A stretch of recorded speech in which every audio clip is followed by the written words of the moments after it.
Bonsoir à tous. Un gros bonsoir à tous ceux qui regardent mes vidéos et qui écoutent mes messages. Je vous dis, je vous salue au nom de notre Seigneur Jésus-Christ, notre Sauveur, et de notre Père éternel. Une fois de plus, je suis parmi vous et je suis heureux et content. Car pour moi, c'est un privilège de pouvoir vous apporter un nouveau message de révélation. C'est ce que je partage avec vous, c'est ce que Dieu me donne. Et ce que Dieu me donne, je le partage avec vous de mon cœur. Aujourd'hui, on va méditer ensemble. Ensemble, on va méditer quelques versets des Écritures et on va voir ce que les Écritures nous révèlent. J'espère que ce message vous bénira. C'est ce que je souhaite. Aujourd'hui, les mystères cachés de tout temps et dans tous les âges, mais révélés maintenant à ses saints. Savoir que Christ en vous donne l'espérance et la gloire pour les païens. Il donne l'espérance pour nous, pour le païen, pour tout le monde. C'est ce que disent les Écritures. Colossiens 1, verset 25 à 27, dit comme cela: le mystère caché de tout temps et dans tous les âges, mais révélé maintenant à ses saints. Savoir que Christ en vous donne l'espérance et la gloire pour les païens, les gentils, c'est-à-dire pour tout le monde.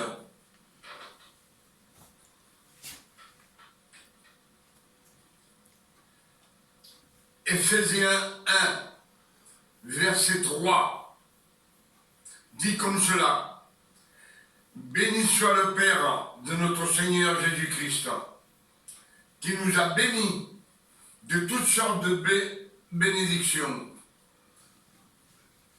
spirituelles dans les cieux célestes en Christ. Ephésiens 1, verset 3. Béni soit le Père de notre Seigneur Jésus-Christ, qui nous a bénis de toutes sortes de bénédictions spirituelles dans les cieux célestes en Christ. Il nous a bénis. C'est pas qu'il nous bénira, il nous a bénis. Il y a 2000 ans, à sa résurrection, il nous a bénis. Les bénédictions ont été répandues dans l'invisible pour ses enfants, pour ses fils. C'est ce que disent Ephésiens 1, verset 3. Matthieu 6, verset 33, dit comme cela: cherchez premièrement le royaume et la justice de Dieu, et toutes ces choses vous seront données par-dessus. Toutes les bénédictions, mais cherchez la justice de Dieu.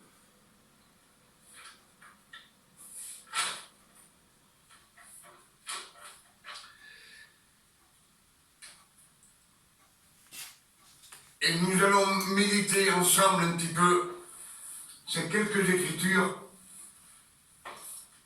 qu'on va écouter. C'est Matthieu chapitre 6.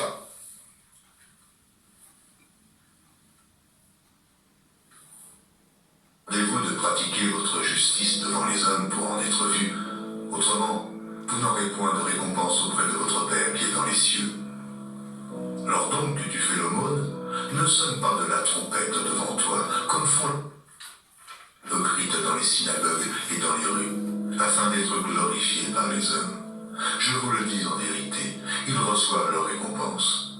Mais, quand tu fais l'aumône, que ta main gauche ne sache pas ce que fait ta droite, afin que ton aumône se fasse en secret, et ton Père, qui voit dans le secret, te le rendra. Lorsque vous priez, ne soyez pas comme les hypocrites qui aiment à prier debout dans les synagogues et au coin des rues pour être vus des hommes. Je vous le dis en vérité, ils reçoivent leur récompense. Mais quand tu pries, Ils reçoivent leur récompense, mais pas par Dieu. Ils reçoivent leur récompense par le monde, par ceux qui les entendent, qui sont heureux. Mais Dieu ne les bénit pas. On sait que là, c'est Christ qui parle. C'est Jésus, notre Sauveur, qui parle. Et ce qu'il prêche, c'est la loi. Mais dans un moment, vous verrez qu'il prêche la grâce. Et on va écouter ce que dit la parole. entre dans ta chambre, ferme ta porte et prie ton Père qui est là, dans le lieu secret. Et ton Père qui voit dans le secret te le rendra. En priant, ne multipliez pas de vaines paroles comme les païens qui s'imaginent qu'à force de paroles, ils seront exaucés. Ne leur ressemblez pas, car votre Père sait de quoi vous avez besoin avant que vous le lui demandiez. Voici donc comment vous devez prier. Notre Père qui est aux cieux, que ton nom soit sanctifié, que ton règne vienne, que ta volonté soit faite sur la terre comme au ciel. Donne-nous aujourd'hui notre pain quotidien. Pardonne-nous nos offenses, comme nous aussi, nous pardonnons à ceux qui nous ont offensés. Ne nous induis pas en tentation, mais délivre-nous du malin. Car c'est à toi qu'appartiennent dans tous les siècles le règne, la puissance et la gloire. Amen. Là, ce qu'on entend, c'est la prière. La prière que Jésus apprend à ses apôtres. Mais selon la loi. Si vous avez remarqué qu'à la fin, il ne dit pas au nom de notre Seigneur Jésus-Christ.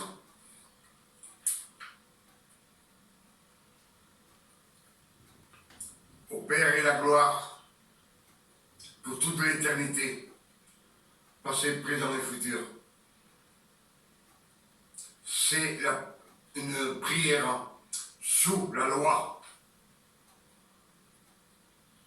Si vous avez bien écouté.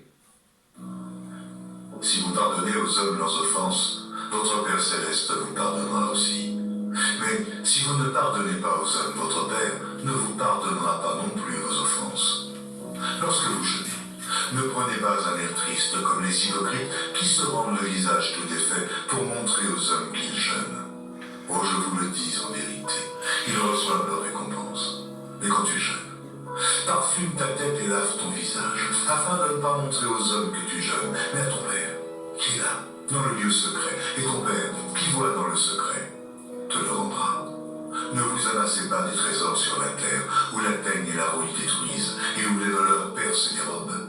Mais amassez-vous des trésors dans le ciel, où la teigne et la rouille ne détruisent point, et où les voleurs ne percent ni ne dérobent. Car là où est ton trésor, là aussi sera ton cœur. L'œil est la lampe du corps. Si ton œil est en bon état, tout ton corps sera éclairé. Mais si ton œil est en mauvais état, tout ton corps sera dans les ténèbres.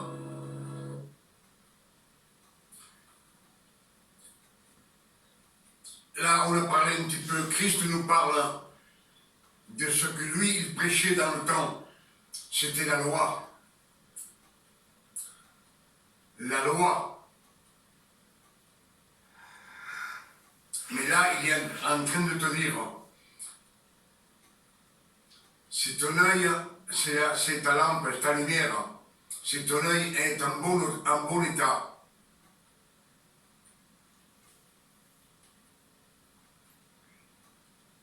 et où les voleurs ne percent ni ne dérobent. Car là où est ton trésor, là aussi sera ton cœur. L'œil est la lampe du corps. Si ton œil est en bon état, tout ton corps sera éclairé. Mais si ton œil est en mauvais état, tout ton corps sera dans les ténèbres. Si ton œil est bien éclairé, tu seras dans la lumière. Si ton œil est mal éclairé, tu seras dans les ténèbres.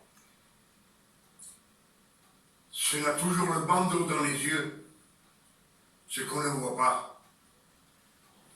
Et on ne peut pas être éclairé avec un bandeau dans les yeux. Donc la lumière qui est en toi est ténèbres, combien seront grandes ces ténèbres?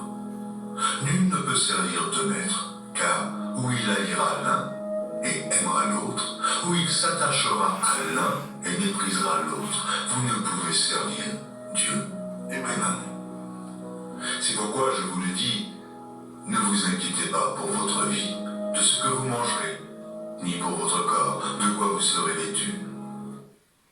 Ne vous en faites pas pour ce que vous mangerez, ni pour ce que vous serez vêtus. Là, on a tendance à comprendre qu'on peut s'habiller comme on veut. Mais non. Ça ne veut pas dire ça. Ce que ça veut dire, c'est que Dieu vous habillera. Lui, il vous vêtira. Avec des vêtements magnifiques. Mieux que Salomon, dans toute sa splendeur. Mieux que Salomon, mieux que les pharaons. La vie n'est-elle pas plus que la nourriture et le corps plus que le vêtement? Regardez les oiseaux du ciel. Ils ne sèment ni ne moissonnent, et ils n'amassent rien dans des greniers, et votre Père Céleste les nourrit. Ne valez-vous pas beaucoup plus qu'eux? Qui de vous, par ses inquiétudes, peut ajouter une coudée à la durée de sa vie? Et l'inquiétude, c'est un péché. Quand on est enfant de fils de Dieu, l'inquiétude, c'est un péché. Et pourquoi vous inquiétez au sujet du vêtement? Considérez comment croissent l'église des champs. Ils ne travaillent, ni ne filent. Cependant, je vous dis que Salomon même, dans toute sa gloire, n'a pas été vêtu comme l'un d'eux. Si Dieu revêt ainsi l'herbe des champs qui existe aujourd'hui et qui demain sera jetée au four, ne vous vêtira-t-il pas à plus forte raison, gens de peu de foi? Donc celui qui nous vêtira, il nous vêtira comment? Le mieux possible, comme je vous ai dit, comme Pharaon, comme le roi Salomon, encore mieux, il nous vêtira encore plus de luxe que. Ne vous inquiétez donc point et ne dites pas que mangerons-nous, que boirons-nous, de quoi serons-nous vêtus, car toutes ces choses, ce sont les païens qui les recherchent. Votre Père Céleste sait que vous en avez besoin. Cherchez premièrement le royaume et la justice de Dieu, et toutes ces choses vous seront données par-dessus. Cherchez premièrement le royaume et la justice de Dieu, et toutes ces choses vous seront données par-dessus. C'est-à-dire, tout ce qu'il a dit, manger, se vêtir, la santé, le bien-être, lui, il nous le donne. Mais pour cela, Ne vous inquiétez donc pas du lendemain, car le lendemain aura soin de lui-même. À chaque jour suffit sa peine.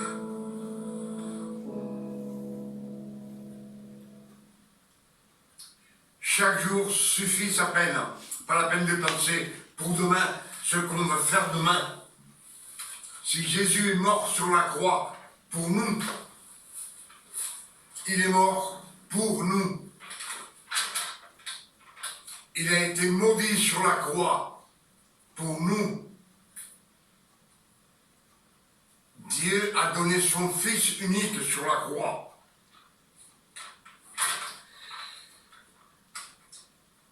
Jésus est devenu juste parce qu'il n'a jamais commis un seul péché. Mais il est devenu pécheur à cause de nous, car il a pris sur lui tous nos péchés, toutes nos transgressions et toutes nos malédictions. C'est lui qui les a prises. Christ, il les a prises sur lui. Christ fut crucifié sur la croix.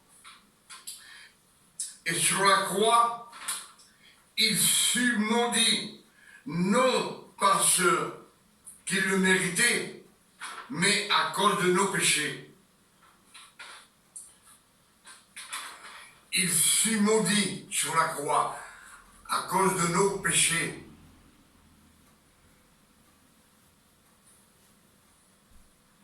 Mais lui, il ne méritait pas ça.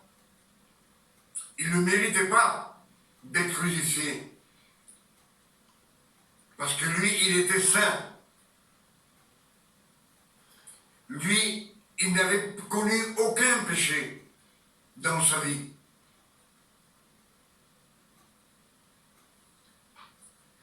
Et nous, si nous sommes lavés de nos péchés, c'est parce que, par l'amour que Dieu a pour nous, car nous ne méritons rien, il nous donne la vie éternelle, parce qu'il nous a aimés, il nous a adoptés comme fils, et on doit faire ce que le Père éternel et ce que Jésus-Christ a fait. Cela veut dire que Dieu s'occupait de ses enfants pour les faire entrer dans la sainteté, dans la gloire du Père, dans la gloire du Père éternel. C'est lui qui travaillait. Genèse 6, 14. Genèse 6, verset 14. Dieu dit à Noé, fais une hache, je vais détruire le monde par les eaux. C'est lui qui donna l'ordre afin de pouvoir sauver sa création.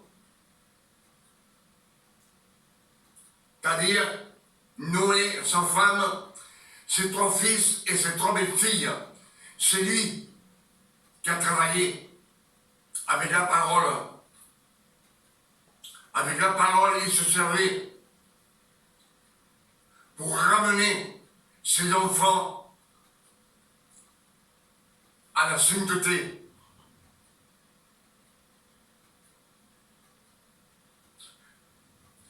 Lui, ce qu'il voulait, c'est qu'on soit comme on était dans le jardin d'Éden. Il voulait nous ramener à la sainteté pour qu'on puisse aller vivre avec lui pour toute l'éternité dans sa gloire. Exode 40, verset 1. Dieu dit à Moïse, tu dresseras le tabernacle, la tente d'assignation. C'est lui pour qu'il puisse rentrer dans la tente d'assignation et parler avec lui. Mais un seul homme, et une fois par an.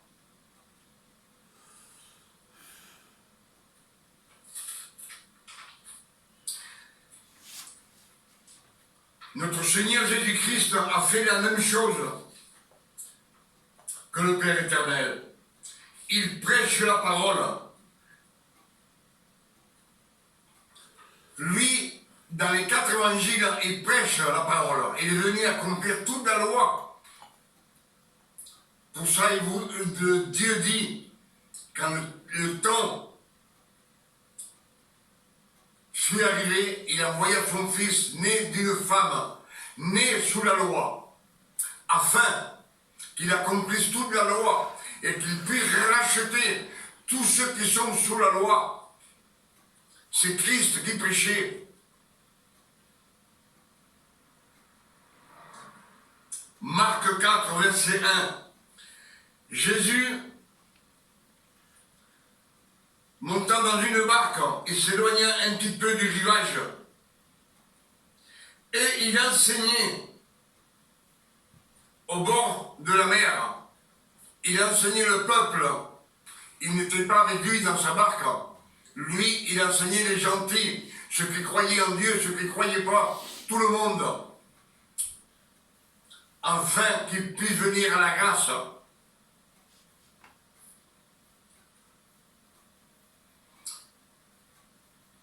Dieu, Christ, il a tout accompli. Jésus crucifié entre ciel et terre. Sur la terre, on ne le voulait pas. Et avec tout le fardeau de péché qu'il avait sur nous, les milliards de péchés, passés, foutus, le présent, il ne pouvait pas rentrer au ciel non plus. Pourtant, c'était le Fils de Dieu. Il marchait sur les eaux. Il guérissait les lépreux. Il guérissait les malades. Mais il fallait qu'il accomplisse les Écritures. Le sacrifice parfait.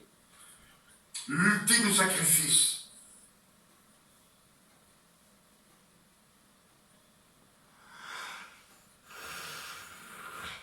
Pour ça, je vous dis qu'aujourd'hui, nous, les fils de Dieu, on pêche.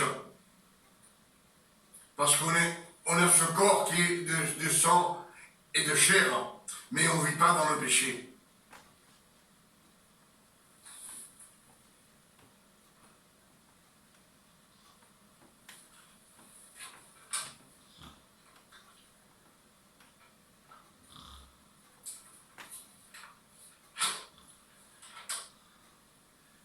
Pour ça que Christ fait la même chose que le Père éternel. Il prêche la parole.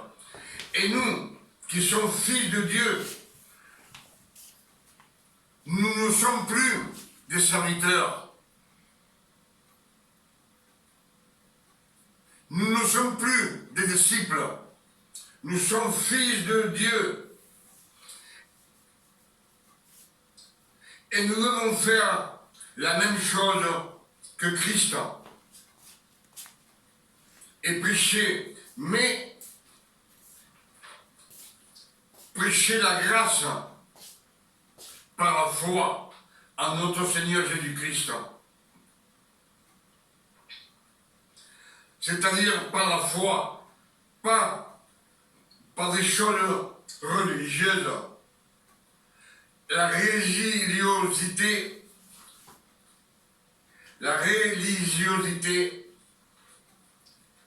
on ne peut pas. Dieu n'en veut pas, car le dernier sacrifice a été fait par Jésus. Et nous avons été rachetés par la loi. Nous avons été rachetés de la loi, rachetés de la mort, de tout ce qui est religieux. Dans les 10 commandements que nous avons dans notre cœur, que Dieu dit, j'ai mis l'esprit de mon Fils dans votre cœur, il n'y a rien qui nous dise d'être religieux. Ce qu'ils nous disent, c'est de rien faire et de nous reposer.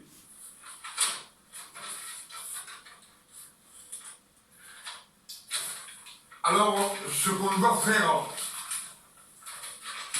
c'est ce que Dieu nous donne en méditant les Écritures.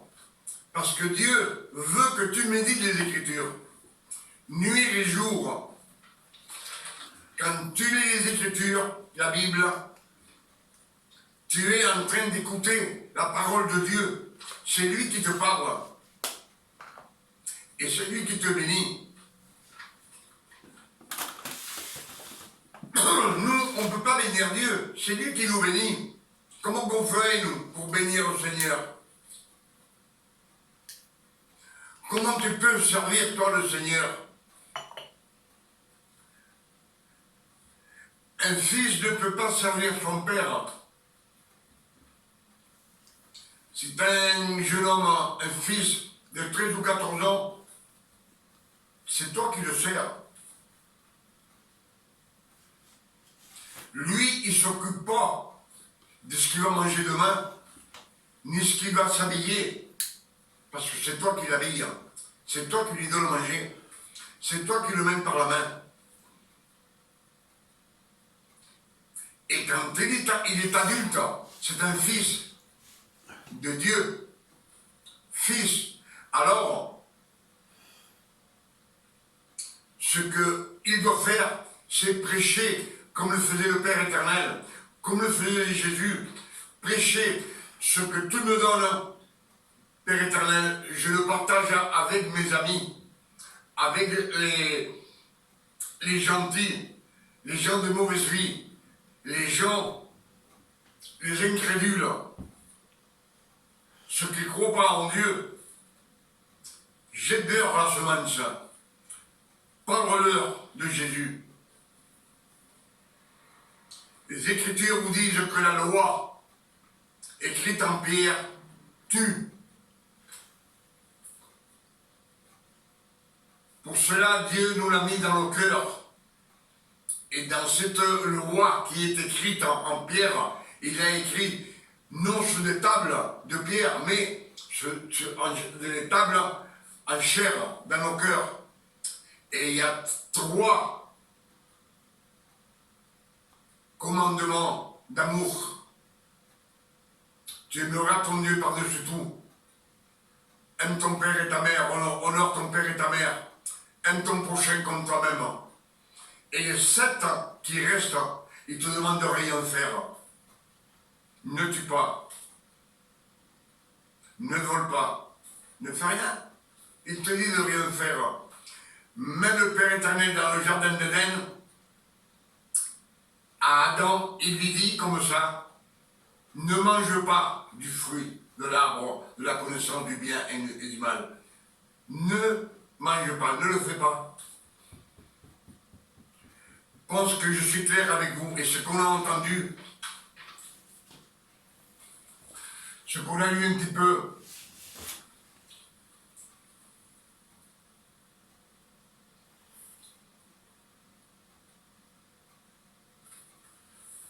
dans nos Écritures, comme je vous l'ai dit, ce sont le mystère caché.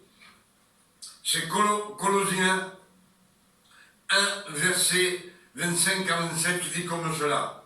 Le mystère caché de tout temps et de tous les âges, mais révélé maintenant à ses saints. Savoir que Christ est en nous. Ce qu'il dit est en vous, il est en nous. Dont l'espérance et la gloire. Même pour les païens, pour le monde entier. Pour tout être vivant.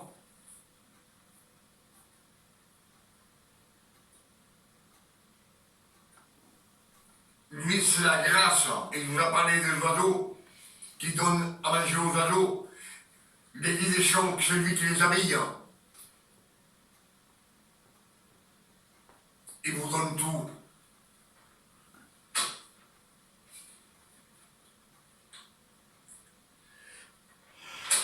Ephésiens 1, verset 3 dit comme cela. Béni soit le Père de notre Seigneur Jésus-Christ, qui nous a bénis de toutes sortes de bénédictions spirituelles dans les cieux célestes en Christ. Il nous a bénis, c'est déjà fait. Il y a 2000 ans qu'il nous a bénis. C'est pas qu'il nous bénira quand on viendra à lui, non. Les bénédictions sont dans l'invisibilité. Et quand vous vous approchez, vous demandez grâce, qui vous donne la grâce de notre Seigneur Jésus-Christ, intelligence, connaissance, c'est ce que Dieu veut vous entendre, que vous lui demandiez.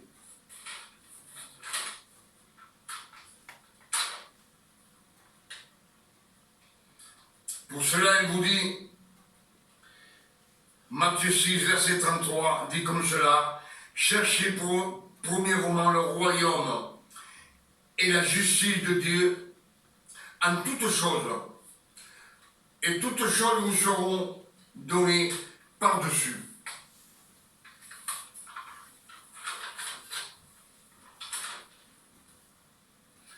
Alors le seul moyen, la seule solution pour nous, de venir à Christ, de chasser les ténèbres, c'est de venir et chercher la lumière de notre Seigneur Jésus-Christ. Comme je vous ai dit l'autre jour, la lumière se trouve dans les Écritures, dans le Verbe, dans la Bible. Si là j'éteins la lumière, il n'y a plus de lumière. Si j'appuie sur le bouton, la lumière se fait. Et si j'appuie sur le bouton, c'est parce que je veux. Alors, appuyez-vous sur les Écritures de la Bible. Quand vous lisez la Bible, c'est Dieu qui vous parle. C'est lui qui vous ouvre les yeux. Et vous enlève les bouchons des oreilles. Et vous enlève le bandeau des yeux. C'est lui qui nous donne la connaissance. Il éclaire votre cœur par le Saint-Esprit. Mais pour cela, il faut méditer les Écritures. Il faut méditer la parole de Dieu avec insistance et amour. Dans l'Ancien Testament, Dieu dit à Ézéchiel 3, verset 1 à 4. Mange ce rouleau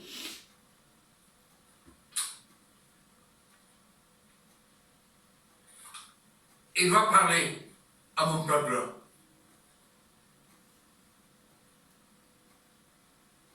Va parler à mon peuple. Mange le rouleau, mange-le. Et nous savons que la Bible, c'est notre nourriture à nous. C'est la parole de Dieu. De toute parole qui sort de la bouche de Dieu. On ne mangera pas que du pain, mais de toute parole qui sort de la bouche de Dieu. C'est Christ qui le dit au tentateur, à Satan.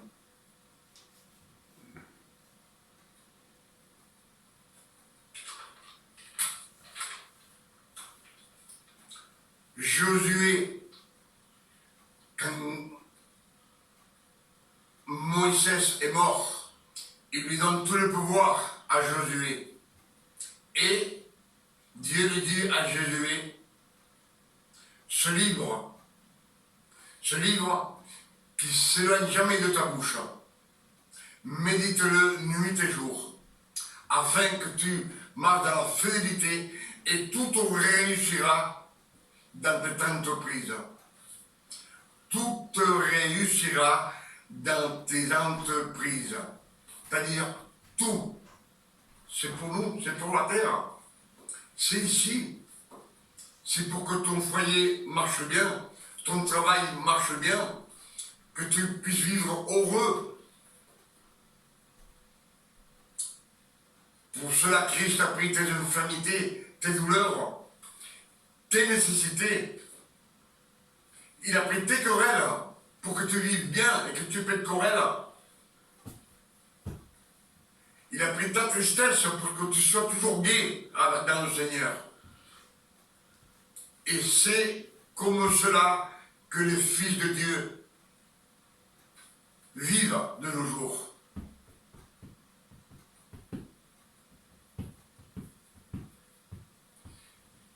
Quelqu'un qui n'a pas de révélation dans les Écritures, c'est parce qu'il a un bandeau dans les yeux. Et qu'il entend, il ne discerne pas ce que ça veut dire. Mon peuple se perd faute de connaissance. Je pense que j'ai partagé ce soir beaucoup de choses avec vous, beaucoup de révélations. J'espère que ces révélations vous enlèveront le bandeau des yeux et le bouchon des oreilles.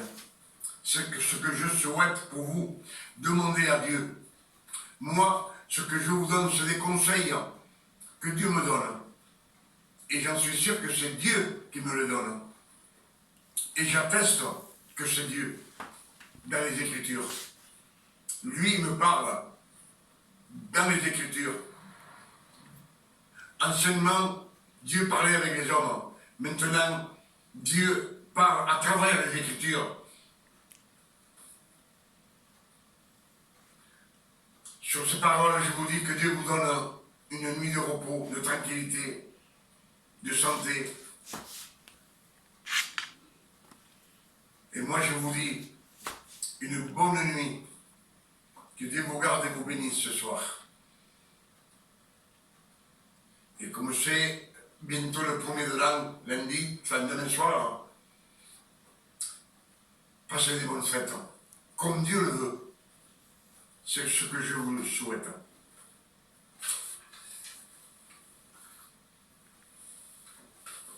À la prochaine, si Dieu le veut.